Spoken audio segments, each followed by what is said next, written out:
괜찮겠습니까? 네. 그 우리 창업자 외국 뭐 통역을 계속 하셨으니까 외국 구사 능력 어느 정도라고 이제 외국어 구사 능력은 이제 그 재밌는 에피소드들이 있어요. 그러니까 뭐 일본어는 아주 능통하시죠. 그래서 뭐 일본 재계하고 교류하고 그런 데 전 문제가 없는데 역시 이제 일본 시대 때 교육을 받으시고 그다음에 이제 소학교 교육을 받으서 이제 영어는 모르시죠. 모르시는데 뭐 감각은 뭐 굉장히 국제적이고 뭐 세계 최고 기업인들 누구하고 뭐 의견을 주고받아도 뭐 전혀 이 지식이나 이런 데 영어는 뭐 거의 못 하신다고 보고 근데 이제 하도 국제 일을 많이 하시니까는 이제 키워드들은 알으셔요. 뭐 예를 들자면 뭐 컨스트럭션을 알고 무슨 이런 키워드를 하는데 이제 어떤 예를 들자면 이제 외국 이제 이 중요 기업인들하고 말을 쓸 때 이제 그 사람이 이제 예를 들자면 건설 자재 무슨 뭐 컨스트럭션 마테리얼을 얘기를 하고 이제 그러시면 제가 이제 뭐 당연히 이건 뭐 건설 자재 그럼 이 양반이 아까 컨스트럭션이라는 얘기를 하는데 건설도 하시는 거 아니야? 뭐 제가 이제 그렇게 이제 여쭤보시고 그러면서 제가 이제 웃으면 이제 설명을 드리고 그러는데 그러니까는 영어 이 외국어는 뭐 제가 모시고 있는 동안에는 뭐 그 외에는 현대에서 하셨겠지만 전적으로 제가 이제 뭐 전경련 일 그다음에 많은 부분의 경우에는 또 현대일도 제가 이제 뭐 입과 귀가 되고 그다음에 영어 의전도 제가 담당하고 그다음에 이제 정종 회장님은 이제 또 하나 어디 가서 연설을 하시거나 누굴 만나시고 그럴 때 그냥 뭐 의례적인 걸 안 해요. 뭐 현업적인 거 이런 거면 그냥 만나는데 제가 모시고 갈 수 없잖아요. 그럼 상대방 하는 기업이나 이래서 조사를 제가 해야 돼요, 사전에. 그리고 어디 가서 공식 연설하면 국가 간 경제 현안 문제. 그러니까 제가 이제 뭐, 경제조사 같은 거, 이런 거 해가지고 이제 자료를 만들어내고 이제 이런 역할을 이제 주로 했죠. 그래서 이제 다시 말하면 외국어 부분에는 저한테 이제 의존하시고 외국어 능력은 없으셨다고 생각하는 게 맞는 거예요. 예. 또 구수학교 창업 연설문을 굉장히 많이 작성하셨는데 그 연설을 작성하는 그 연설 능력은 뭐 어느 정도 소화하는 능력은 어느 정도라고 보십니까? 근데 아주 일단 두 가지로 얘기를 할 수 있어요. 이제 무슨 연설이라는 게 이제 여러 가지 얘기를 할 수 있는데 제가 이제 거기서 꼭 드릴 말씀이 있는데 저는 정종 회장님을 통역을 할 때 참 편했습니다. 왜냐면 제 후배를 대신 정종 회장님을 이제 좀 모시도록 했더니 이 친구는 정종 회장님 성격이 급하시거든요. 네. 그런데 그 위압돼 가지고 머리가 안 돌아가는 거야. 그래서 못하겠다고 도망간 친구가 있어요. 제가 이제 임원이 되고 그러니까 저를 좀 그런 일로부터 좀 이렇게 어느 정도 좀 덜어들려고. 저는 참 편했어요. 이분은 흔히 말하는 이렇게 말을 돌려 말하거나 중언부언하는 게 없이 포인트가 항상 분명해요. 그러니까 통역하는데 얼마나 아주 쉽습니까? 그러니까 항상 요점이 분명하고 요지가 분명하고 말을 길게 돌리거나 끌고 그런 게 없어서. 그러니까 그런 건 제가 그리고 항상 이분이 명확하고 사안에 대한 이해 같은 게 분명하고 그다음에 이제 연설문 같은 걸 제가 이제 써드렸을 때 정종 회장은 이렇게 예를 들자면 아주 그냥 의례적인 거, 그냥 소위 상투적인 거 이런 걸 참 싫어하셔요. 예를 들자면 정종 회장님이 이제 좋아했던 이 외국 저명 인사 중에 하나가 이제 마하티르 대통령, 마하티르 수상이었는데, 그 이제 무슨 마하티르 수상을 모시고 이제 만찬을 한다거나 무슨 리셉션을 하거나 그러면 이제 항상 한국의 이제 그 호스트이신 정종 회장이 이제 손님인 게스트인 마하티르에서 연설하고 그러면 시간을 내줘서 와줘서 감사하고 그다음에 말레이시아 이 마하티르 대통령 무슨 치적을 칭찬하고 이러고 그러는 의도적인 물론 그런 부분이 들어가요. 그러나 정종 회장님은 항상 현안 위주. 그래서 예를 들면 무슨 현안이냐? 말레이시아 경제 발전 과정, 우리 경제 발전 과정. 그래서 우리가 보완적으로 협력할 분야가 어느 분야다. 그리고 왜 이 협력할 분야가 서로의 보완적이고 이익을 될 수 있는 분야라는 건 항상 그런 현안적인 문제, 다시 말하면 알맹이를 꼭 넣어야 돼요. 그러니까 정조 회장님은 어디 국제 무대나 이제 국제회의 같은 게 국내나 국외에서 할 때는 항상 그런 알맹이를 채울 조사를 해야 됩니다. 그러니까 이제 그것이 이제 아주 의례적인 거를 싫어하니까 그것이 이제 굉장히 특징 중에 하나였고, 그 다음에 이제 그 정조 회장이 한때 말이에요. 국내에서 각 대학생뿐만 아니라 여러 개에서 아주 굉장히 인기 있는 거 정말 강사였었어요. 인기 있는 강사인데 이제 이런 거예요. 예를 들자면 참 그 이 말씀을 아주 그냥 그 임기응변력이 대단하십니다. 제가 이제 두 가지 사례를 말씀을 드리는데 한 세 가지 말씀을 드리기에는 굉장히 중요한 분야입니다. 네. 부산에서, 그리고 이제 정조 회장님이 원래 인기 강사고 원래 사회 저명 인사니까 정조 회장님이 어디서 강의하면은 많은 경우에 국내 뭐 KBS가 됐든 MBC가 됐든 주요 방송사에서 생중계를 했어요. 아니면 뭐 녹화 중계를 하든 이제 저도 이제 서울에서 이제 있는데 부산 대학인가 이제 어디서 학생들하고 이제 학생들 질문이라는 게 어떤 때는 철없는 질문이거든 굉장히 정난하잖아요. 네. 한 사람이 질문을 했어요. 정조 회장님, 한 학생이. 정조 회장님 뭐 우리나라에서 최고 부자라고 그러시는데 지금 주머니에 돈 얼마나 있으십니까? 얼마나 그러니까 쓰네 쉬어보진 않았는데 뭐 몇만 원쯤 있을 것 같지 몇만 원 있을 것 같은데 쉬어보진 않았다고요? 명답이죠. 그 다음 질문이 재밌어요. 아니 뭐 세상에서 듣자니 정조 회장님은 돈 씀씀이가 무지무지하게 큰 손이라기도 하고 또 한쪽에서는 뭐 돈 조금 낭비하면 굉장히 야단을 치는 무지무지한 노랭이라고 그러는데 어느 쪽이 맞는 겁니까? 질문이 참 명질문이에요. 그래서 정조 회장님 기가 막힌 그 말씀이 납니다. 그거 아주 참 좋은 질문이야 학생. 왜냐하면 나는 둘 다 맞아. 아니 둘 다 맞다니 이게 무슨 말씀입니까?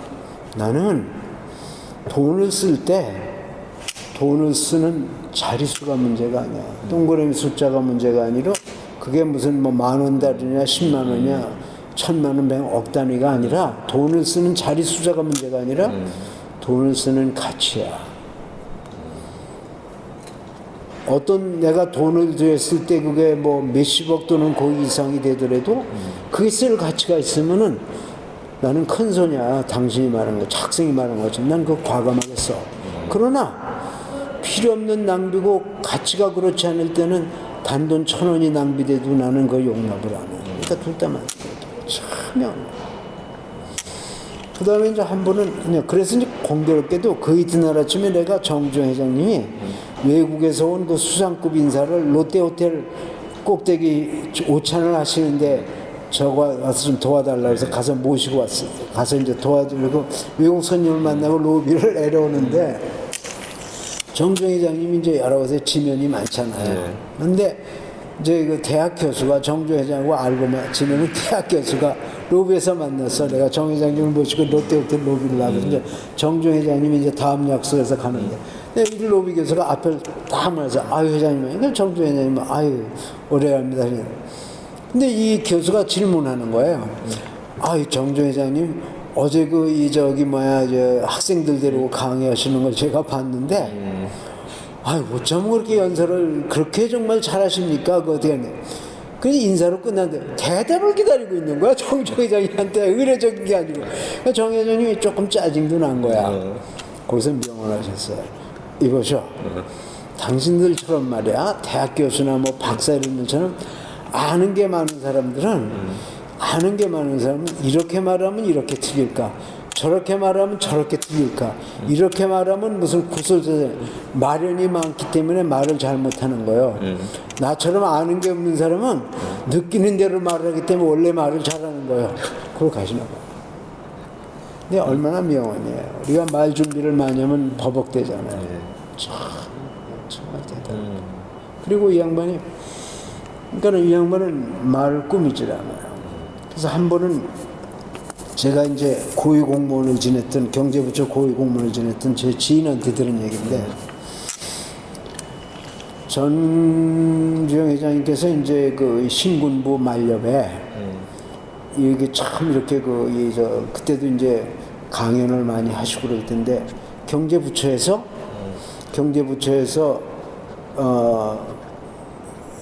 국장급 이상 이 간부들을 만나고 정종 회장님한테 이제 강의를 요청했는데 정종 회장님이 이제 뭐 여러 뭐 경제 정책 이런 쪽에서 민간 기업으로서 본 그런 견해 같은 걸 말씀을 하셨는데 거기서 이제 조금 좀 이 바른 말을 꽤나 한다고 그러는 정부 고창국장이 질문을 했어요.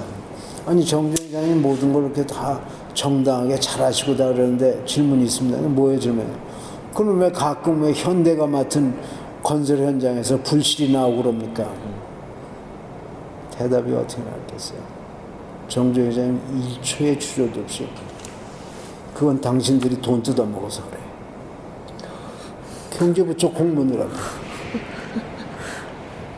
그러니까는 더 이렇게 질문이 나오면 자기네들이 불리하잖아. 그게 현실이지 않습니까? 우리 관폐 뭐 근데 뭐 요즘도 터지잖아. 그러면 뭐 당할 일이가 없잖아. 그러니까 그래서 그냥 서먹서먹하게 그냥 그게 질문에 대한 답이 된 거야. 근데 정말 항상 그런 칙픽칙. 그리고 제가 이제 또 하나 지금 생각하면 정말 몸이 오싹할 정도로 정 회장님 그 지혜 생각이 나는데 정 회장님 이런 식이에요.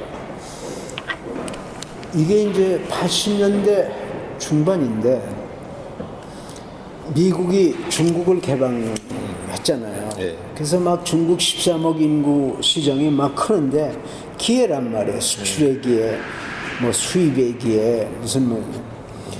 근데 이 미국은 이게 걱정이 되는 거야. 미국하고 중국하고 멀잖아요. 문화적인 생리가 다르고 그런데 이게 중국을 개방을 했는데 그다음에 이제 한국은 말이에요. 미국한테 국방이나 무슨 모든 뭐 경제에서 극동에 일본 못지않게 한국이 중요한 미국의 우방국 교두보란 말이야. 아직 남북한 대치 문제가 있고. 근데 한국이 중국하고 경제 교류가 너무 이렇게 빨리 가까워지면은 이게 미국의 영향력이 소위 극동에서 줄어들잖아요. 그리고 미묘한 문제가 생기잖아요. 북한 문제가 어떻게 될지 모르고. 그다음에 그리고 아직도 중국은 사회주의인데 이게 너무 이렇게 중국하고 한국이 어떻게 그러니까 한국 경제계에서 무슨 생각을 가진지 궁금한 거야.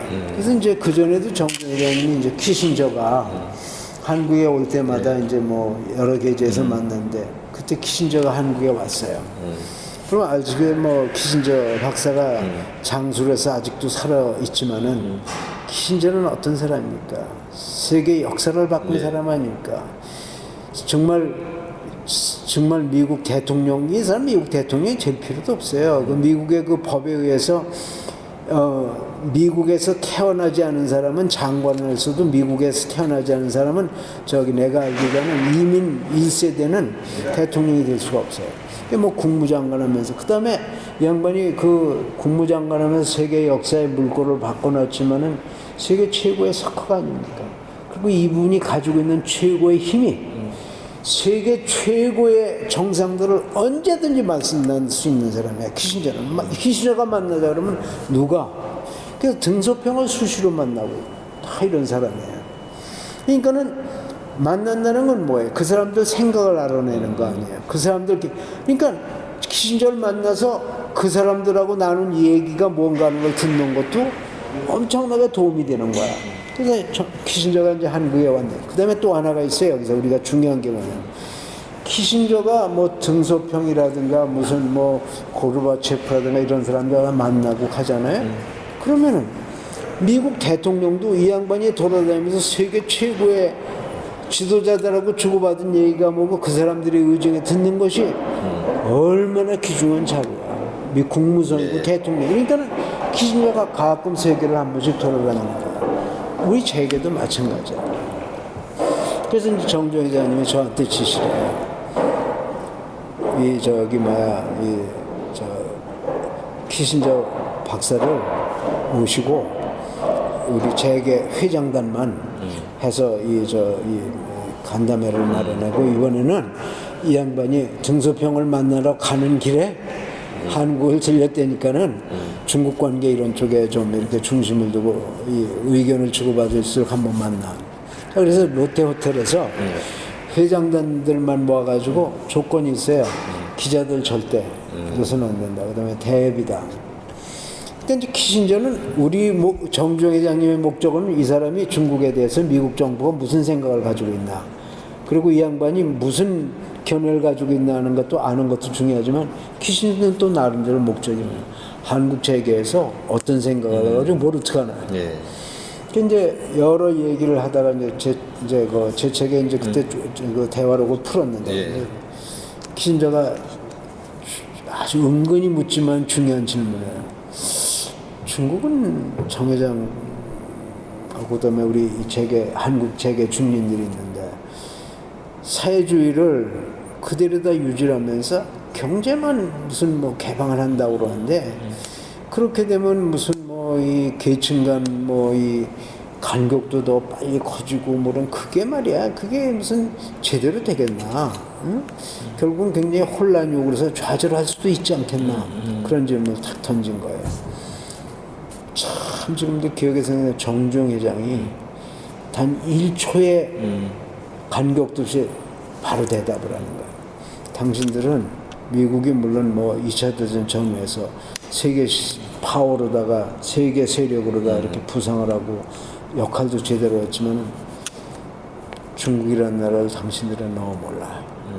중국은 5,000년 그 이전까지 거슬러 가도 정치, 외교 뿐만 아니라 그보다도 중요한 장사, 소위 비즈니스는 세계 최고의 민족이야. 최고의 사람들이야. 최고의 사람들이야. 그런데 키신저 박사 불과 반세기 전후한 시대에 거쳐서 그 사람들이 사회주의를 했다고 해서 그 사람들 피 속에 녹아있는 세계 최고의 장사꾼 기질이 어디로 갈 것 같아? 당신들이 잘못 생각하고 내가 단언컨대 이 사람들이 세계 무대에 이렇게 진출할 기회가 이제 주어졌으니까는 그 사람들이 한쪽으로 사회주의를 하든 간에 물론 그 과정에 겪어야 될 전환기적인 진통은 있겠지만 내가 단언컨대 머지않은 장래에 몇십 년 안에 미국을 압도하는 세계 경제 세력으로 부상할 거야. 당신들도 쩔쩔매게 하는 경제 세력으로 부상할 거야. 지금 생각하면 끔찍하잖아요.